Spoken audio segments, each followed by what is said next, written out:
দখলদার ইসরায়েলি বাহিনীর তাণ্ডবে ফিলিস্তিনের গাজা বর্তমানে একখণ্ড মৃত্যুপুরী। ইসরায়েলি সেনাদের হামলায় প্রাণ হারানোর পাশাপাশি দুর্ভিক্ষে মারা যাচ্ছে ফিলিস্তিনি নারী শিশুরা। খাদ্যবাহী গাড়িগুলোকে গাজায় ঢুকতে দিচ্ছে না ইসরায়েল। ত্রাণ আনতে যাওয়া নিরীহ মানুষগুলোর উপর নির্বিচারে চালানো হচ্ছে গুলি আর বোমা হামলা। এতে গেল ২৪ ঘন্টায় প্রাণ গেছে আরও ৩৬ ফিলিস্তিনের। এ অবস্থায় নেতানিয়াহু সরকারের পুরো গাজা দখলের পরিকল্পনায় সায় দিয়েছে মার্কিন প্রেসিডেন্ট ডোনাল্ড ট্রাম্প। বিস্তারিত জানাচ্ছেন ফারহিন ইসলাম টুম্পা।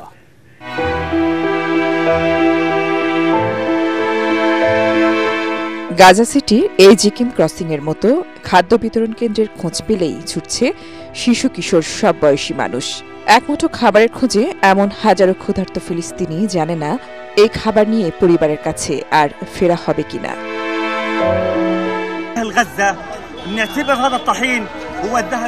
আমরা গাজার মানুষ এই আটার ব্যাগটিকে সাদা সোনা হিসেবে দেখি। খাবার খুঁজতে আমি প্রায় ১৫ কিলোমিটার হেঁটে এসেছি।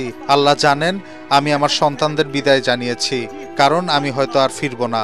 মানুষ বহন করবে অথবা আহত হবে। প্রত্যক্ষদর্শী স্থানীয় স্বাস্থ্য কর্মকর্তা এবং জাতিসংঘের মতে গত মে মাস থেকে খাদ্য সংগ্রহের সময় ইসরায়েলি গুলিতে কয়েকশো ফিলিস্তিনির প্রাণ গেছে। এছাড়া এখন পর্যন্ত ক্ষুধা ও অপুষ্টিতে প্রাণ গেছে ১৮৮ ফিলিস্তিনির, যার মধ্যে ৯৪ জনই শিশু। ইতোমধ্যে গাজার ৭৫% এলাকা নিয়ন্ত্রণের দাবি করেছে ইসরায়েল। প্রধানমন্ত্রী বেনিয়ামিন নেতানিয়াহু পুরো গাজা দখলের পরিকল্পনার অংশ হিসেবে নিরাপত্তা ক্যাবিনেটে এই প্রস্তাব তুলবেন বলে এক প্রতিবেদনে জানিয়েছে বিবিসি।